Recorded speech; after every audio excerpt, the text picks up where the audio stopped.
नमस्कार विद्यार्थी मित्रांनो, नुकतीच डिपार्टमेंटल PSI करता पूर्वपरीक्षा पार पडली।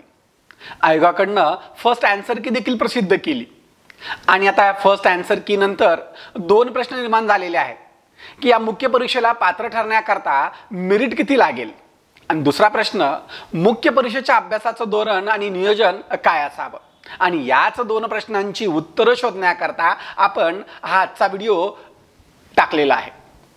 या व्हिडिओमध्ये आपण पहिल्या प्रश्नाचं उत्तर शोधूया की या पूर्व परीक्षेतून मुख्य परीक्षेला पात्र ठरण्याकरता मेरिट किती लागेल।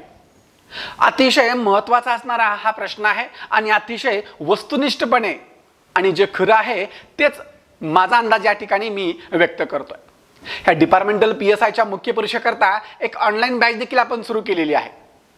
या ऑनलाईन बॅच ही किशोर लोटे अकॅडमी ह्या मोबाईल ॲपवर तुम्हाला पाहायला मिळेल। या ॲपमध्ये जी व्हिडिओ लेक्चरची जी बॅच आहे त्या बॅचबद्दल आपण सविस्तर माहिती नंतर बघूया। अगोदर बघूया की या पूर्व परीक्षेतून मुख्य परीक्षेला पात्र ठरण्याकरता अंदाजे मेरिट किती लागेल आणि अंदाजे मेरिट किती लागेल हे निश्चित करण्यासाठी मी या परीक्षेला बसणाऱ्या विद्यार्थ्यांच्या बाबतीमध्ये या उमेदवारांच्या बाबतीमध्ये 4 गटामध्ये त्यांचं वर्गीकरण केलंय। पहिला गट आहे तो म्हणजे 30 पेक्षा कमी मार्क असणारा, दुसरा गट 30 ते 35 मार्क असणारा, तिसरा गट 35 ते 40 मार्क असणारा आणि चौथा गट आहे तो 40 पेक्षा जास्त मार्क असणारा।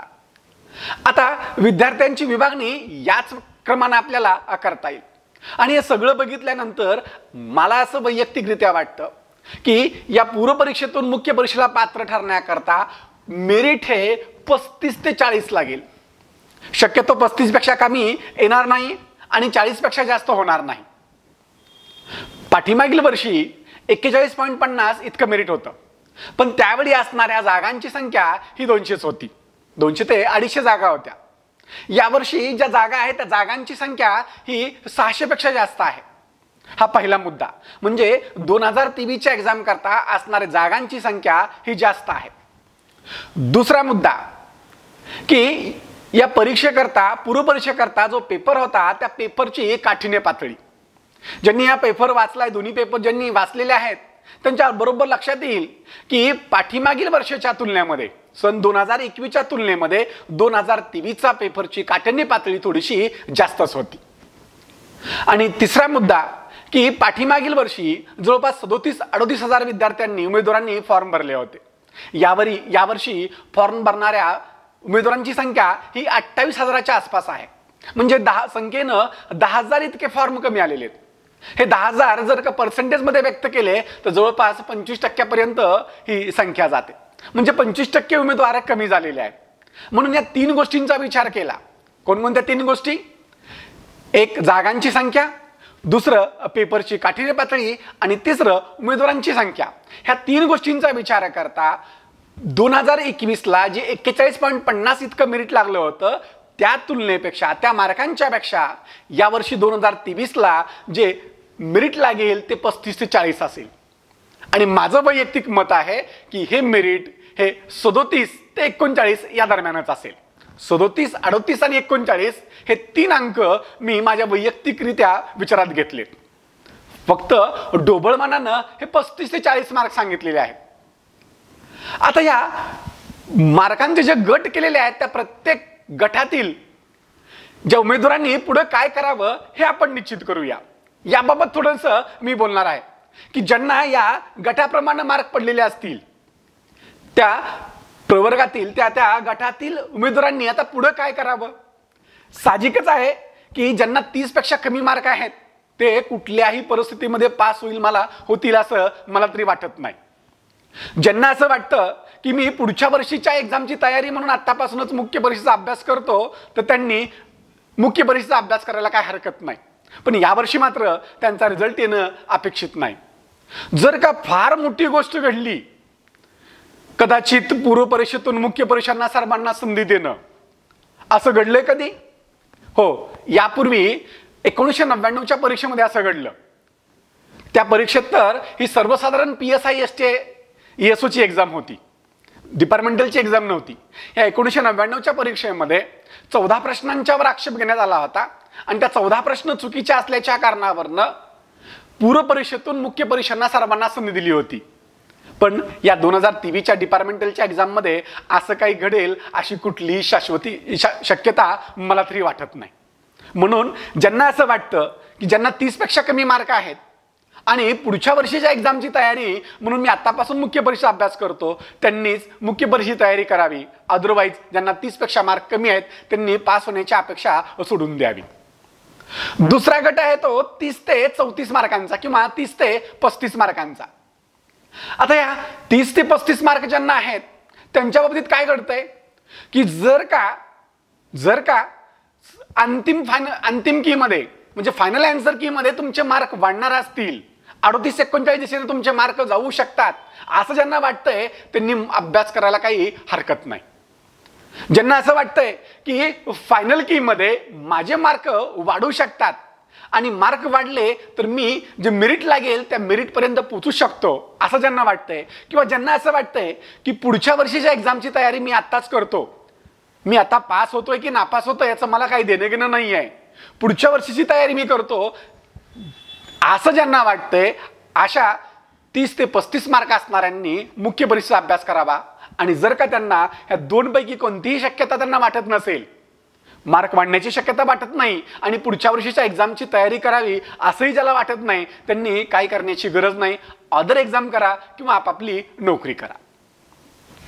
तिसरा गट आहे तो 35 ते 40 आणि 40 ते 40 पेक्षा जास्त मार्क. आता ज्यांना 40 पेक्षा जास्त मार्क आहेत त्यांनी विचार करण्याची कोणतीही गरज नाही. ज्यांना अंतिम उत्तर तालिकेनंतर सुद्धा 40 पेक्षा जास्त मार्क असतील ते निश्चितपणे पासच होणार आहेत.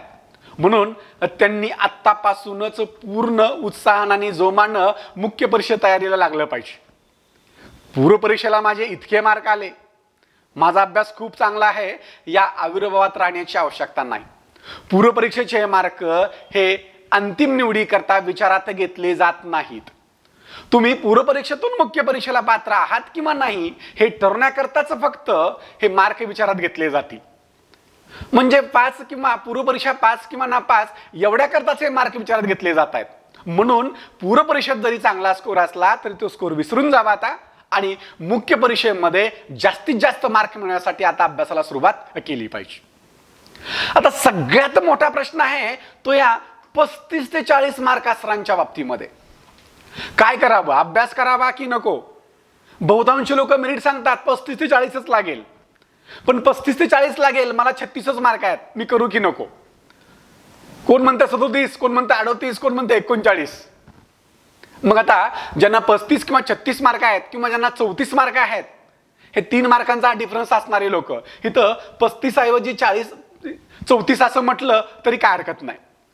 की ज्यांना 34 ते 40 मार्क आहेत, 34, 35, 36, जर का सेकंड आन्सर की मध्ये म्हणजेच फायनल आन्सर की मध्ये जर का काही प्रश्नांची उत्तरं बदलली, किती प्रश्नांची उत्तरं बदलली? अवघ्या 3 प्रश्नांची. जे माझे चुकलेले 3 प्रश्न आहेत ते जर का माझे बरोबर आले तर, म्हणजे आता माझे 3 प्रश्न चुकल्यामुळं 0.75 मार्क माझे कमी झालेले आहेत. जर का माझे 3 प्रश्न पुन्हा बरोबर आले तर मला 3 मार्क मिळतील आणि चुकल्यामुळे जे 0.75 कमी झाले होते ते 0.75 मिळतील, म्हणजे माझे एकूण 3.75 मार्क वाढतील. म्हणजे ज्याचा स्कोर 35 आहे तो कुठे जाणार आहे? 35 वरनं 38.75 होणार आहे. म्हणजे तो मेरिटमध्ये बसण्याची शक्यता वाढते. मग आता जर का तुम्ही सध्याच्या घडीला 35 स्कोर आहे, 34 स्कोर आहे, 36 स्कोर आहे, आता माझा रिझल्ट येणं शक्य नाही असं समजून तुम्ही अभ्यास सोडून दिला असेल आणि ज्यावेळी रिझल्ट लागेल त्यावेळी जर का तुम्ही उत्तीर्ण झाला असाल आणि त्यावेळी उरलेल्या दिवसांमध्ये तुम्हाला अभ्यास पूर्ण करणं शक्य आहे काय? म्हणजे एका प्रश्नाचं उत्तर शोधा. जर माझा स्कोर आता 34, 35, 36 आहे किंवा 37 आहे, माझा रिझल्ट येणार नाही म्हणून मी अभ्यास बंद केला आणि अंतिम उत्तर तालिकेमध्ये किंवा मेरिट कमी होऊन मी पास झालो, तर मला उरलेल्या दिवसांमध्ये हा सगळा अभ्यास पूर्ण करणं शक्य आहे काय? उत्तर निश्चितच नाही असं आहे. रिझल्ट लागल्यानंतर मग मुख्य परीक्षा तयारीला लागून मुख्य परीक्षा पास होणं थोडंसं जडच जाईल. म्हणून ज्यांचा स्कोर 34 पेक्षा जास्त आहे म्हणजे 35, 36, 37 आहे, त्यांनी सध्याच्या घडीला अभ्यास करायला काही हरकत नाही. पास होईल की नापास होईल हे ठामपणे अचूकपणे कुणीही सांगू शकणार नाही. जर का तुमचे फायनल कीला मार्क वाढले तर तुम्ही पास होणार आहात. किंवा सध्याच्या घडीचा विचार केला की 3 कारणं सांगितली, एक जागांची संख्या, दुसरं पेपरची काठिण्य पातळी आणि परीक्षेला बसलेल्या उमेदवारांची संख्या, ह्या 3 बाबींचा विचार केला तर 2021च्या तुलनेमध्ये जे 41.50 मेरिट लागलं होतं त्या तुलनेमध्ये सन 2023च्या ह्या एक्झाममध्ये मेरिट हे कमीच होणार आहे, कुठल्याही परिस्थितीमध्ये वाढणार तर नाही. आणि मग मेरिट कमी होणार आहे, पण नेमकं ते किती कमी होईल हा फक्त अंदाज आहे, अचूकपणे कोणी सांगू शकणार नाही. माझं वैयक्तिक मत मी सांगतोय की 37, 38, 39 किंवा 40 इथपर्यंतच मेरिट लागू शकतं, त्यापेक्षा जास्त मेरिट जाणार नाही. आणि ज्यांना असं वाटतं की फायनल कीमध्ये माझे मार्क 37, 38, 39 होऊ शकतात, त्यांनी मुख्य परीक्षेचा अभ्यास आतापासूनच करायला हरकत नाही. आता हे का सांगतोय? हे अनुभवातून सांगतोय. राज्यसेवेच्या जवळपास 8 राज्यसेवा मुख्य परीक्षांना मी पात्र ठरलो होतो. प्रत्येक वेळीच अगदी चांगले मार्क असतील, मेरिटपेक्षा 50 मार्क जास्त असतील असं होत नाही. 1-2 वेळा अगदी काठावरही होतो. एका एक्झामला तर काठावरचे मार्क होते. पास होईल की नापास होईल याची शाश्वती मलाही नव्हती, अन्य व्यक्तीही त्याबाबत कुणी सांगू शकत नव्हता. पण सर्वांनाच माहिती आहे की मेरिटमध्ये पास किंवा नापास हे अगदी 1-2 मार्कांनीच हे ठरतं. आणि मग पास होईल की नापास होईल असं ज्यावेळी काठावर मार्क माझे होते, काठावर मार्क असताना सुद्धा त्यावेळी मी पूर्व परीक्षेनंतर अँसर की नंतर लगेचच मुख्य परीक्षा अभ्यासाला लागलो होतो. आणि ज्या नंतर जवळपास 2-3 महिन्यानंतर त्या पूर्व परीक्षा निकाल लागला. निकाल लागल्यानंतर मेरिट किती लागले हे पाहण्यापेक्षा माझं नाव उत्तीर्ण झालेल्यांच्या यादीमध्ये आहे काय, माझा नंबर उत्तीर्ण झालेल्या उमेदवारांच्या यादीमध्ये आहे काय हे मी चेक केलं. मी पास होतो, मुख्य परीक्षेकरता पात्र ठरलो होतो. आता मागच्या 3 महिन्यामध्ये मी खूप सारा अभ्यास केला होता. आता उरलेल्या कालावधीमध्ये मला फक्त रिव्हिजन करायचे होते. आणि जर का मी असा विचार केला असता की माझा रिझल्ट येणं शक्य नाही आहे, शाश्वती नाही आहे, रिझल्ट आल्यानंतर मग अभ्यासाला सुरुवात करूया, अगोदर रिझल्ट कधी येईल, मेरिट किती लागेल हे विचारूया, सगळा अंदाज घेऊया आणि मग ठरवूया, हे मात्र मी करत बसलो नाही. पास आपल्याला अभ्यास तर करायचा आहे, या वर्षी नाही पुढच्या वर्षी तरी आपल्याला मुख्य परीक्षा अभ्यास करायचा आहे, मग आताच का करायचा नाही हा विचार करून मार्क काठावर असताना सुद्धा मुख्य परीक्षा अभ्यास करत राहिलो. आणि पूर्व परीक्षा रिझल्टमध्ये मी क्वालिफाय झालो होतो आणि नंतर मुख्य परीक्षाही दिली. सांगायचंय काय की ज्यांना असं वाटतं की आपल्याला हा अभ्यास आज नाही तरी पुढच्या वर्षी करायचाच, पास झालो तर मिळालेल्या संधीचं सोनं करू, नाही पास झालो म्हणजे अनुत्तीर्ण झालो, क्वालिफाय ठरलो नाही तर माझा केलेला अभ्यास वाया जात नाही. आणि एक गोष्ट लक्षात ठेवा की कुठलंही ज्ञान कधीही वाया जात नाही. आणि आपण जे अभ्यासतोय ते काय अभ्यासतोय? कायदे आणि फॉरेन्सिक सायन्स, मेडिसिन आणि राज्यघटना हेच अभ्यासतोय. आणि आपल्या दैनंदिन कामकाजाशी संबंधित असणारेच हे विषय आहेत. आपल्या ज्ञानामध्ये त्यामुळं भरच पडेल. आणि किती दिवस अभ्यास करायचा तुम्हाला? पुढील 1-2 महिन्यामध्ये परीक्षेचा निकाल लागेल आणि तुम्ही उत्तीर्ण की अनुत्तीर्ण, मुख्य परीक्षेला पात्र की अपात्र हे चित्र स्पष्ट होईल. आणि या दरम्यानच्या कालावधीमध्ये तुमचा खर्च किती होईल? जर का मुख्य परीक्षेची पुस्तक खरेदी केली तर 1000 रुपयाच्या आतच ही सगळी पुस्तकं प्राप्त होतील. एखादा क्लास केला तर त्या क्लास करता 3-4 हजार रुपयाचा खर्च होईल. आणि एवढी रक्कम आपण नेहमीच्या व्यवहारामध्ये सहजपणे खर्च करत असतो. मग यापेक्षा मोठं काही नुकसान होणार आहे का? हे 3-4 हजार रुपये आणि 2 महिन्यांचा कालावधी की जो तुम्ही अभ्यासामध्ये व्यतीत करणार आहात, अभ्यासामध्ये घालवणार आहात, यापेक्षा अन्य कोणताही तोटा तुम्हाला होणार नाही. आणि जर का तुम्ही सध्या काठावर आहात, अभ्यास करत राहिला, हे रक्कम खर्च केली, 2 महिने अभ्यासात घालवले आणि रिझल्ट तुमचा आला तर मात्र तुम्हाला तो 2 महिने अभ्यास केल्याचं आणि 4-5 हजार रुपये खर्च केल्याचं समाधान मिळेल की माझा निर्णय त्यावेळी योग्य होता, की मी अभ्यास केला, हे चांगलं झालं. आणि मग तुम्हाला मुख्य परीक्षेकरता उर्वरित कालावधीमध्ये तुमचा अभ्यास करून, रिव्हिजन करून तुम्हाला अंतिम निवड यादीमध्ये समाविष्ट होण्याइतपत मार्क मिळवणं सहज शक्य होईल.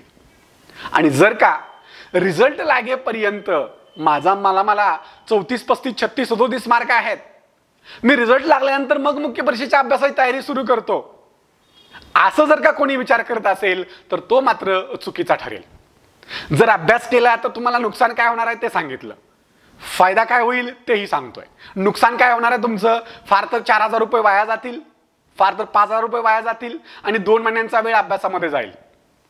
आणि नाहीतरी हे 5,000 रुपये आपण सहज कुठेही खर्च करतो आणि 2 महिन्यामध्ये दुसरं काय करणार आहे तुम्ही वेगळं, स्वतःची नोकरी सांभाळत तुम्हाला अभ्यास करायचा आहे किंवा रजा काढून अभ्यास करायचा आहे. जर का तुमचा निर्णय योग्य ठरला तर तुमचं उर्वरित आयुष्याचा जो कालावधी आहे तो सगळा पूर्णपणे बदलून जाईल. तुम्ही निश्चितपणे कॉन्स्टेबलवरनं PSI म्हणून तुम्ही नोकरी करा, हा मात्र बदल तुम्हाला नक्की जाणवेल. हे झालं माझं वैयक्तिक मत असणारं की या पूर्व परीक्षेकरता अंदाजे 35 ते 40 मिनिट लागेल. कोणत्याही परिस्थितीमध्ये 35 पेक्षा कमी होणार नाही आणि 40 पेक्षा जास्त जाणार नाही. 35 पेक्षा जास्त 35 पेक्षा कमी कधी होऊ शकतं, जागांची संख्या वाढवण्यात आली किंवा रेशोमध्ये वाढ करण्यात आली. म्हणजे एका जागेला सध्या जितके उमेदवार पास केले जातात त्यापेक्षा जास्तीचे उमेदवार पास करण्यात आले. रेशो एका जागेला 40 याप्रमाणे करण्यात आला. कदाचित आयोग कोणतंही धोरण राबवू शकतो आणि आयोगाच्या धोरणात बदल होऊन जर का हा रेशो वाढवण्यात आला तर मात्र मेरिट हे 35 पेक्षा देखील कमी येऊ शकतं. म्हणून सध्या ज्यांना 35 किंवा 34 पेक्षा जास्त मार्क आहेत त्यांनी अभ्यास करायला काही हरकत नाही. 37-38 या दरम्यानच कुठेतरी मेरिट लागून जाईल. 37 ते 40 हा माझा मेरिट बाबत वैयक्तिक अंदाज असेल. पुढे जाऊया. ह्या झाला की या परीक्षेकरता असणारं मेरिट किती लागेल आणि ज्यांना याप्रमाणे मार्क आहेत त्या प्रत्येकानं पुढे काय करावं याबाबतचं हे माझं वैयक्तिक मत सांगितलं. प्रत्येकाचं मत यामध्ये वेगवेगळं असू शकतं. ज्यांना अन्य कोणता पर्याय नसेल, ज्यांचं वय कमी असेल, जर राज्यसेवा पूर्व परीक्षेची तयारी करू शकत असाल तर राज्यसेवा पूर्व परीक्षेची तयारी करायला काही हरकत नाही. त्याचं कारण असं की तुम्ही अभ्यासामध्ये राहाल. पुढची डिपार्टमेंटल एक्झामची जाहिरात कधी येईल हे माहीत नाही. जर का तुम्ही अभ्यासाच्या फ्लोमध्ये राहत असाल, काय सांगावं की कदाचित एखाद्याला कॉन्स्टेबल असणाऱ्या एखाद्याने चांगली तयारी केली आणि राज्यसेवेतनं पूर्व परीक्षा पास होऊन अंतिम निवड झाली तर सोन्याहून पिवळं. अतिशय चांगली गोष्ट आहे. म्हणून अभ्यासात सातत्य ठेवण्यासाठी जर का तुमचा स्कोर इथं कुठंच बसत नसेल, अतिशय कमी असेल तर राज्यसेवा पूर्व परीक्षा किंवा कंबाईन ग्रुप B आणि C ची परीक्षेचा अभ्यास करायला काही हरकत नाही. ज्ञान कधीही वाया जात नाही. आता हा झालं हे मेरिट बाबत असणार हे माझं प्रामाणिक मत. अभ्यास ज्यांना करायचं आहे त्यांना गायडन्स देण्याकरता आम्ही इथं हजर आहे. आता यातला पुढचा मुद्दा की आता या पूर्व परीक्षेच्या मेरिट नंतर झालं, मेरिट किती लागेल याचा अंदाज आलाय मला. आता पुढं मला अभ्यास करायचा आहे. एक तर तुमचा निर्णय एक तर अभ्यास करायचा असेल नाहीतर अन्य एखादा पर्याय निवडायचा असेल. ज्यांना अभ्यास करायचा आहे त्यांच्याकरता आता हा पुढचा भाग असेल की या पूर्व परीक्षेनंतर मुख्य परीक्षेच्या अभ्यासाचं धोरण आणि नियोजन काय असलं पाहिजे. आता पूर्व परीक्षेनंतर आपल्याला मुख्य परीक्षेमध्ये धोरण आणि नियोजन ठरवण्यापूर्वी आपल्याला ह्या डिपार्टमेंटल PSI ची जी परीक्षा पद्धती आहे त्याबाबत अगदी 30 सेकंदामध्ये क्लिअर करतो की आपली डिपार्टमेंटलची जी परीक्षा आहे ती 2 टप्प्यामध्ये होते. एक पूर्व परीक्षा होते 100 गुणांची 100 प्रश्नांची, अंतिम निवडीकरता हे गुण विचारात घेतले जात नाहीत. दुसरी होते ती मुख्य परीक्षा आणि शारीरिक चाचणी. मुख्य परीक्षेमध्ये एकच पेपर आहे. यापूर्वी 2 पेपर असायचे. 2017ला 2 पेपर झाले होते. आता ते दोन्ही एकत्र केलेत आणि 300 गुणांचा आणि 150 प्रश्नांचा हा एकच पेपर असणार आहे आणि सोबतच 100 गुणांची शारीरिक चाचणी असणार आहे. आणि या शारीरिक चाचणीचे आणि मुख्य परीक्षेचे गुण एकत्र करून अंतिम निकाल जाहीर केला जातो. ही झाली ही डिपार्टमेंटल PSI करता असणारी ही परीक्षा पद्धती किंवा परीक्षा योजना. आता या मुख्य परीक्षेकरता आपण ही नियोजन आणि धोरण ठरवतोय की मुख्य परीक्षेच्या अभ्यासाची स्ट्रॅटेजी काय असली पाहिजे. त्याकरता आपल्याला या मुख्य परीक्षेमध्ये जो असणारा पेपर आहे त्या पेपरचं नाव आहे प्रमुख कायदे व इतर कायदे. प्रमुख फौजदारी कायदे व किरकोळ अधिनियम या नावाने असणारा हा एक पेपर असतो. त्यामध्ये 150 प्रश्नांचा समावेश आणि एकूण गुण मात्र 300 आहेत. याचा अर्थ प्रत्येक प्रश्नाला तुम्हाला 2 गुण मिळणार आहेत आणि सोबतच ह्या 150 प्रश्नांच्या करता वेळ मात्र दिलेला आहे आपल्याला 1.5 तासांचा. ही परीक्षा वस्तुनिष्ठ बहुपर्यायी स्वरूपाची असते. म्हणजे एक प्रश्न आणि त्या प्रश्नाला 4 पर्याय दिलेले असतात आणि त्या 4 पर्यायापैकी एक अचूक उत्तर आपल्याला निवडायचं असतं. आणि हा जो पेपर आहे तो मराठी आणि इंग्रजी अशा दोन्ही भाषेमध्ये आपल्याला उपलब्ध असतो. कोणत्याही भाषेतून तुम्ही हा प्रश्न सोडवू शकता. आता ही झाली परीक्षा पद्धती, हा झाला पेपर. आणि या पेपर करता जो निश्चित केलेला अभ्यासक्रम आहे तो अभ्यासक्रम एका चार्टमध्ये मांडलाय. हवं तर तुम्हाला या अभ्यासक्रमाचा एक स्क्रीनशॉट देखील तुम्ही काढून घेऊ शकता. आता या अभ्यासक्रमामध्ये जे समाविष्ट असणारे विषय आहेत ते विषयाची 2 गटामध्ये विभागणी केलेली आहे. पहिल्या गटामध्ये भारताचं संविधान आणि 3 प्रमुख फौजदारी कायदे, IPC, CRPC आणि एव्हिडन्स ऍक्ट. आणि त्याच्यासोबतच त्या घटकाला देण्यात आलेलं वेटेज म्हणजे गुण देखील या ठिकाणी नमूद केलेले आहेत. जर का इथं चार्ट नीट बघितला तर इथं लक्षात येईल तुमच्या की IPC ला सर्वाधिक 60 गुण आहेत, CRPC ला 40 आहेत, पुरावा कायद्याला 20 गुण आहेत आणि राज्यघटनेच्या बाबतीमध्ये 30 गुण आहेत. आता राज्यघटना, संविधान याचा अभ्यास करताना थोडीशी काळजी घ्यावी लागेल की आपल्याला इथं शब्दप्रयोग जो वापरलेला आहे तो संविधान, राज्यघटना हा शब्दप्रयोग वापरलेला आहे. राज्यव्यवस्था, पॉलिटिकल सिस्टम हा शब्दप्रयोग वापरलेला नाही. कॉन्स्टिट्यूशन हा शब्द वापरलेला आहे. आपल्याला भारताचं संविधान जसं मूळ संविधान आहे आर्टिकल 1 म्हणजे कलम 1 ते कलम 395 आणि शेड्यूल्ड 1 ते शेड्यूल्ड 12 अशा पद्धतीने अभ्यास करायचा आहे. बहुतांश जण अभ्यास करत असताना राज्यव्यवस्थेचा अभ्यास करतात. राज्यव्यवस्थेचा नाही आपल्याला अभ्यास करायचा, आपल्याला भारताच्या मूळ राज्यघटनेचा अभ्यास करायचा आहे. माझ्या लेक्चरमध्ये मी वारंवार स्पष्ट करतो की आपल्याला अभ्यास करायचा तो भारताच्या राज्यघटनेचा करायचा आहे, सिस्टीमचा करायचा नाहीये. सिस्टीम आणि राज्य, सिस्टीम काय आहे, सिस्टीम ही राज्यघटनेप्रमाणे चालते आणि मग त्या नियमांचा जो संग्रह आहे तो नियमांचा संग्रह म्हणजे हा राज्यघटना आणि राज्यघटना आपल्याला अभ्यासायची आहे. ही अभ्यासक्रम ओळखण्यामध्ये गफलत किंवा चूक होऊ देऊ नका. आणि बाकीचे जे आहेत किरकोळ अधिनियम हे जे मायनर ऍक्ट आहेत, मायनर ऍक्टची संख्या ही 19 आहे. यावर्षी मायनर ऍक्ट मध्ये एक बदल देखील करण्यात आलेला आहे. खरं तर तो बदल पाठीमागच्या 2021च्या एक्झामला अपेक्षित होता, परंतु माननीय आयोगाकडून तो बदल करण्यात आला नाही. आम्ही आयोगाला त्याबाबत विचारणा करण्यात आली होती. तो बदल म्हणजे ज्युव्हेनाइल जस्टिस ऍक्ट 2000 आणि 2015. पाठीमागच्या एक्झामला 2000चा अधिनियम आपल्याला अभ्यासक्रमात समाविष्ट होता. आता 2023च्या एक्झाम मध्ये हा ज्युव्हेनाइल जस्टिस ऍक्ट 2015चा समावेश केलेला आहे. हा बदल मात्र आपल्याला इथं लक्षात घ्यायचा आहे. हे कुठले अधिनियम आहेत, हे सगळे किरकोळ कायदे एका चार्ट मध्ये नमूद केलेत. हवं तर तुम्हाला आवश्यक वाटलं तर त्याचा स्क्रीनशॉट तुम्ही काढून घेऊ शकता. आणि प्रत्येक अधिनियमाला परीक्षेमध्ये किती वेटेज देण्यात आलेलं आहे, किती महत्त्व देण्यात आलेलं आहे हेही या ठिकाणी स्पष्ट करण्यात आलेलं आहे की प्रत्येक अधिनियमाला किती गुण आहेत, प्रश्न नव्हे, गुण किती आहेत ते गुण नमूद करण्यात आलेले आहेत. हे एकूण गुण जे आहेत ते 80 गुणांच्या करता असणारे हे 19 अधिनियम या ठिकाणी दिलेले आहेत. आणि हा जो 10व्या क्रमांकावर असणारा हा जो अधिनियम आहे हा अधिनियम यावर्षी 2023च्या एक्झाम करता नव्यानं समाविष्ट करण्यात आलेला आहे. यापूर्वी सन 2000चा अधिनियम होता, आता 2015चा अधिनियम या ठिकाणी नमूद करण्यात आलेला आहे. आणि बाकी गुन्हे तपासासाठी सहाय्यक वैज्ञानिक पद्धती, फॉरेन्सिक सायन्स, फॉरेन्सिक मेडिसिन आणि मानवी हक्क कायद्यांच्या तुलनेमध्ये अतिशय अवघड वाटणारा हा भाग आहे.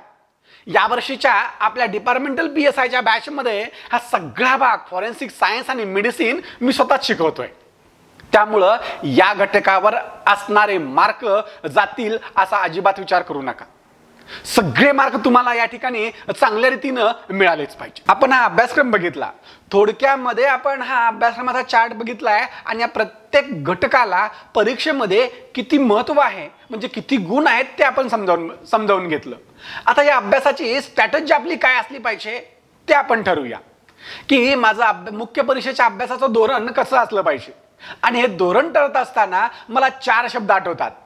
हे 4 शब्द म्हणजे वाचन, आकलन, रिव्हिजन आणि सराव.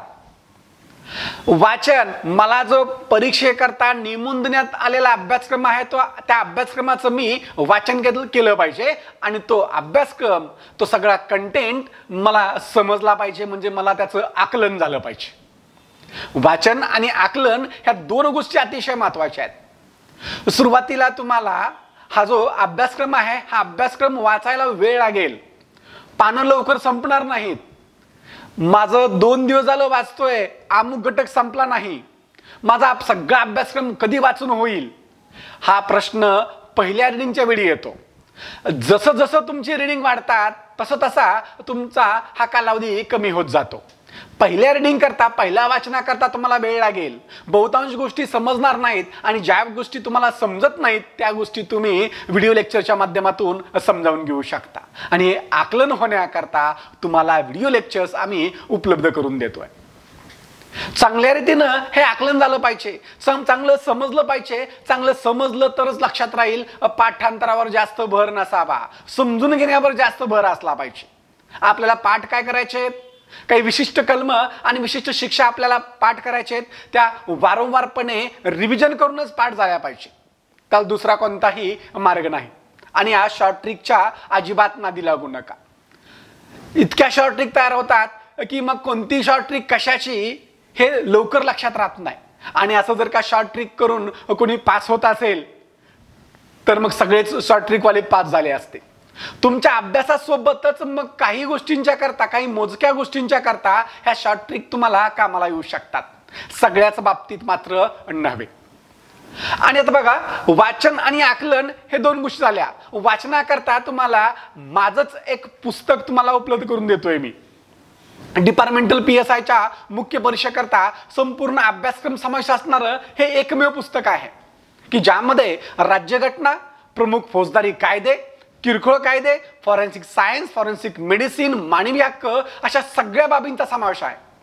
याशिवाय यामध्ये फॉरेन्सिक सायन्स आणि मेडिसिनचे टॉपिक वाईज प्रश्न तुम्हाला बघायला मिळतील. फॉरेन्सिक सायन्स मेडिसिनचा अभ्यासक्रम थोडा जास्त आहे, त्याच्या शॉर्ट नोटच्याच माध्यमातून त्याचा समावेश केलेला आहे. संपूर्ण माहिती न देता केवळ शॉर्ट नोट त्यामध्ये समाविष्ट केलेले आहेत आणि त्यावर विचारण्यात आलेले प्रश्न देखील त्याच ठिकाणी देण्यात आलेले आहेत. किरकोळ कायद्यावरील प्रश्न तुम्हाला त्या ठिकाणी देण्यात आलेले आहेत. प्रमुख फौजदारी कायद्यांच्या बाबतीत प्रश्न मात्र तुम्हाला आपल्या ऍप्लिकेशनवर तुम्हाला सोडवायला मिळतील. या पुस्तकाचा जर तुम्ही चांगला अभ्यास केला तर तुम्हाला या परीक्षेमध्ये यश मिळवण्यापासून कोणीही अडवू शकणार नाही. हे पुस्तक तुम्हाला माझ्या PSI कायद्याच्या म्हणजे डिपार्टमेंटल PSIच्या बॅचच्या ऍडमिशन घेणाऱ्या प्रत्येकाला हे पुस्तक मोफत दिलं जाणार आहे. आता दुसरा मुद्दा, रिव्हिजन. आणि रिव्हिजन करण्यासाठी आपल्याला आवश्यक असतात त्या शॉर्ट नोट. मग त्या शॉर्ट नोट्स काढण्यासाठी वेळ वाया घालवू नका. तुम्हाला प्रमुख फौजदारी कायदे आणि किरकोळ कायदे यांच्या शॉर्ट नोट आपल्या पुस्तकामध्ये अगोदरच उपलब्ध करून दिलेल्या आहेत. शॉर्ट नोट लिहिण्यामध्ये वेळ वाया घालवत बसण्याची कोणतीही आवश्यकता नाही.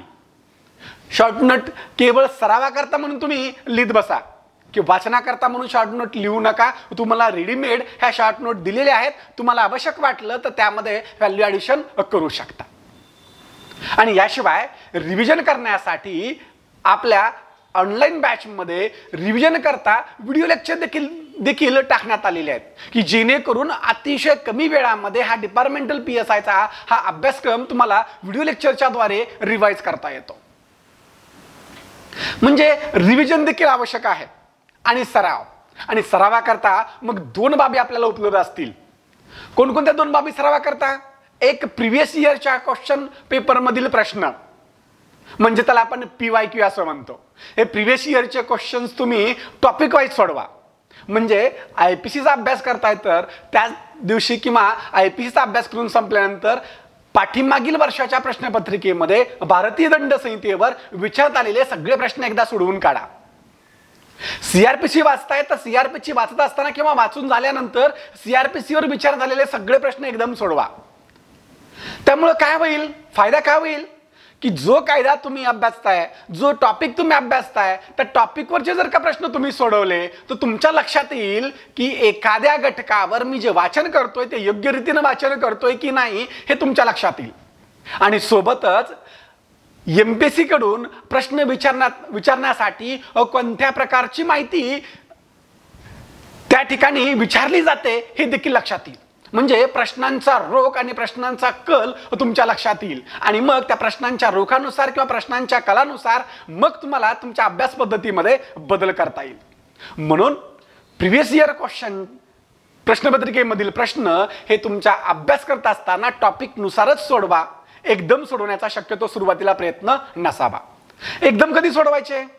ज्यावेळी परीक्षा अगदी 10-15 दिवसावर आलेली आहे, आता अभ्यासामध्ये जास्त मन लागत नाही, रिपीट गोष्टी होत नाहीत, फक्त डोळे फिरतात, डोक्यामध्ये जात नाही, अशा वेळी मग प्रिव्हियस इयरचा कुठलाही एक क्वेश्चन पेपर घ्या आणि तो क्वेश्चन पेपर वेळ लावून तुम्ही सोडवा, की त्यातून मग तुम्हाला एकाच वेळी म्हणजे एका 90 मिनिटांमध्ये तुम्हाला प्रिव्हियस इयरच्या क्वेश्चन्स पेपरमधून हे सर्व विषयांचे प्रश्न तुम्हाला एकत्र सोडवण्याची सवय लागेल. पेपर सोडवत असताना आयोगाचा आपण काय करतो? अगोदर राज्यघटना वाचली की आयपीसी वाचावं लागेल, लगेच सीआरपीसी, मग एव्हिडन्स ऍक्ट, म्हणजे एका कायद्यामधून दुसऱ्या कायद्यामध्ये जाण्यासाठी तुमची बुद्धी तयार होईल, तुमचा सराव होईल. आणि सरावाकरता आणखीन एक मुद्दा आपल्याला उपलब्ध असतो, तो म्हणजे टेस्ट सिरीज. आपल्या ऑनलाईन कोर्समध्ये ही टेस्ट सिरीज मोफत असणार आहे आणि या टेस्ट सिरीजच्या माध्यमातून तुम्ही टायमिंग लावून हा पेपर सोडवू शकता. वेळेमध्ये पेपर कव्हर होणं देखील आवश्यक आहे. आता पेपर सोडण्यासाठी आपण 2 पद्धतीनं पेपर सोडवतो. एक, सगळा पेपर अगोदर वाचून काढायचा, आपल्याला आपण निवडलेल्या उत्तरांना विशिष्ट रीतीने मार्क करून ठेवायचं आणि मग उत्तरपत्रिकेमध्ये सर्वात शेवटी ही वर्तुळं नोंदवण्याचं किंवा काळी करण्याचं काम आपण करतो. किंवा जसा प्रश्न वाचू, जसा प्रश्न सोडवू, तसं उत्तर नोंदवण्याची दुसरी पद्धत. कोणत्याही पद्धतीने पेपर सोडवू शकता, परंतु तुमचा वेळेमध्ये पेपर पूर्ण होण्यासाठी वेळ लावून हा पेपर सोडवणं आवश्यक आहे. आणि यासाठी टेस्ट सिरीज देखील महत्त्वाची आहे. म्हणजे रिव्हिजन करता सरावा करता तुम्हाला 2 प्रकारचे क्वेश्चन्स उपलब्ध असतील. एक प्रिव्हियस इयर क्वेश्चन पेपरमधील क्वेश्चन्स आणि दुसरी गोष्ट म्हणजे टेस्ट सिरीजमधील पेपर्स क्वेश्चन्स. आणि ह्या 2 प्रकारच्या या क्वेश्चनच्या माध्यमातून तुम्हाला हा सराव करता येईल आणि तुम्हाला हा टेस्ट सिरीजचे क्वेश्चन पेपर सोडवत असताना मग तुमच्या लक्षात येईल की आपला कुठला विषय किंवा कुठला कायदा कच्चा आहे आणि त्यावर आपल्याला रिव्हिजन देणं आवश्यक आहे ते लक्षात येईल आणि त्या पद्धतीने तुम्हाला आपला अभ्यास पूर्ण करावा लागेल. ह्या सरावातून 2 गोष्टी घडतात. एक, पेपर सोडवण्याची सवय लागते आणि दुसरा म्हणजे की आपण कोणत्या विषयामध्ये कमजोर आहोत, कोणत्या विषयामध्ये आपला अभ्यास कमी आहे, कोणता विषय कच्चा आहे ते लक्षात येईल आणि मग तुम्हाला त्या विषयाचा त्या घटकाचा अभ्यास करून तुम्हाला तुमचे मार्क वाढवता येतील. म्हणून या मुख्य परीक्षेच्या तयारीमध्ये हे 4 स्तंभ लक्षात ठेवा: वाचन, आकलन, रिव्हिजन आणि सराव. ह्या 4 बाबी अतिशय महत्त्वाच्या आहेत आणि या 4 बाबी करत असताना स्वतः वैयक्तिक लिखाणामध्ये वेळ वाया घालवू नका. तुमचा जास्तीत जास्त अभ्यास तुमच्या डोक्यामध्ये असला पाहिजे.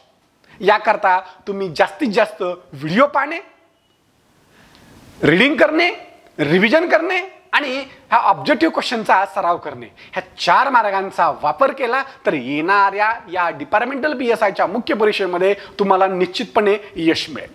आणि याकरता आपण जी ऑनलाईन बॅच सुरू केलेली आहे, ह्या ऑनलाईन बॅचमध्ये तुम्हाला काय काय मिळणार आहे? व्हिडिओ लेक्चर्स असतील, सगळा संपूर्ण अभ्यासक्रम चांगल्या रीतीने समजावून देणारे हे व्हिडिओ लेक्चर्स असतील. सोबतच कमी वेळामध्ये या संपूर्ण अभ्यासक्रमाचं रिव्हिजन होण्यासाठी रिव्हिजन लेक्चर्स असणार आहेत. सोबतच तुम्हाला प्रिव्हियस इयर क्वेश्चन सोबतच तुम्हाला त्या ठिकाणी टेस्ट सिरीज उपलब्ध असणार आहे. आणि या टॉपिक वाईज PYQ, हा टॉपिक वाईज PYQ काय प्रकार आहे? समजा तुम्ही IPCचा अभ्यास तुमचा पूर्ण झाला आहे किंवा IPC अभ्यासताय, तर IPCवर विचारण्यात आलेले प्रश्न तुम्हाला एका ठिकाणी उपलब्ध होतील. एका क्लिकमध्ये तुम्ही IPC प्रश्न ओपन करू शकता आणि IPCचे प्रश्न हे तुम्हाला इयर वाईज मिळतील. म्हणजे 2008ला काय प्रश्न विचारले, 9ला काय विचारले, हे वेगवेगळे PDF किंवा वेगवेगळ्या फाईलमध्ये हे प्रश्न उपलब्ध असतील. तुम्हाला IPCचे प्रश्न हव्या त्या वर्षाचे सोडवू शकता. तुम्हाला वाटलं की 2021च्या पेपरमध्ये IPCवर प्रश्न काय विचारण्यात आले ते मला बघायचे, त्या फाईलवर जा, ती फाईल क्लिक करा. 2021ची फाईल ओपन केल्याबरोबर तुम्हाला 2021 मध्ये IPCवर विचारण्यात आलेले प्रश्न त्या ठिकाणी उपलब्ध होतील. आणि अशा topic wise IPC, CRPC, evidence act, भारतीय संविधान, 19 मायनर ऍक्ट आणि फॉरेन्सिक सायन्स मेडिसिनचे अनेक उपघटक करण्यात आलेले आहेत। तुम्हाला वाटलं की मेमोरंडम पंचनामा या टॉपिकवर काय प्रश्न विचारण्यात आले होते ते प्रश्न मला वाचायचे, तुम्ही पंचनामा या टॉपिकमध्ये जा आणि मेमोरंडम पंचनामा या टॉपिकवरचे तुम्ही प्रश्न एकाच ठिकाणी बघू शकता की आतापर्यंत मेमोरंडम पंचनामा ह्या एकाच उपघटकावर काय प्रश्न विचारले होते ते तुम्हाला मिळतील। तुम्हाला वाटलं की प्रतिबंधात्मक कारवाई या घटकावर विचारलेले प्रश्न मला बघायचे, तो टॉपिक तुम्ही शोधा आणि ती फाईल ओपन करा, ते प्रश्न तुम्हाला त्या ठिकाणी सोडवता येतील, वाचता येतील आणि हे प्रश्न तुम्हाला क्विज मोडमध्ये देण्यात आलेले आहेत, PDF दिलेली नाही आहे, म्हणजे तुम्ही त्या ठिकाणी उत्तर क्लिक करून हा प्रश्न तुम्ही सोडवू शकता। अशा रीतीनं यामध्ये टॉपिक वाईज तुम्हाला हे PYQ उपलब्ध करून दिलेले आहेत। याशिवाय डिपार्टमेंटल PSIच्या बॅचमध्ये प्रवेश घेणाऱ्या प्रत्येकाला पुस्तक दिलं जाईल, त्या पुस्तकामध्येच तुम्हाला शॉर्ट नोट देखील उपलब्ध आहे। अशी आपली परिपूर्ण असणारी डिपार्टमेंटल PSIची बॅच असणार आहे। आता तुम्हाला जर काही याबाबत कोणतीही शंका वाटली तुम्ही माझ्याकडे ऍडमिशन घ्या किंवा न घ्या, तुम्हाला अभ्यासाबाबत किंवा कोणत्याही कायद्याबाबत काही शंका असेल तर तुम्हाला हे त्याचे 2 व्हॉट्सअप किंवा टेलिग्रामचे नंबर दिलेले आहेत, त्या कोणत्याही नंबरवर तुम्ही व्हॉट्सअपला किंवा टेलिग्रामला मेसेज करू शकता। थांबूया इथं, थँक्यू।